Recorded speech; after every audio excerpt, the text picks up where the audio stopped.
utamjibu aje? Nĩ thikũ ya kerĩ kuma mũtino wa ndege mũthemba wa helicopter kũhanika na gũcũngĩrĩria ikuũ cia andũ 5.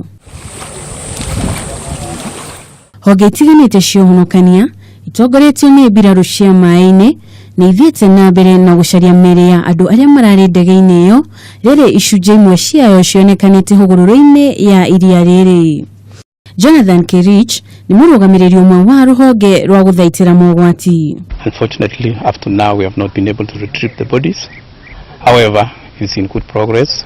We have 6 spots which is actually within the lake, which are being we have the Navy, the KWS. Maya magĩthiaga na mbere kĩriga kĩa mũirĩtu ũrĩa kũratuĩka ararĩ ndege-inĩ ĩyo rĩu nĩ kĩmenyekete. Kũratuĩka mũirĩtu ũcio etagwo Veronica Muthoni kuma itũũra rĩa Kabati-inĩ mwena wa Naikuru.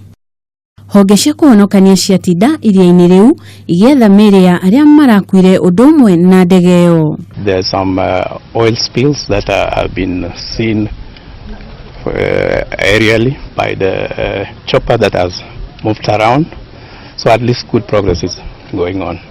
We hope maybe before the end of the day we may find something. If we don't, we will continue and we will not leave the site until we find the bodies and the plane.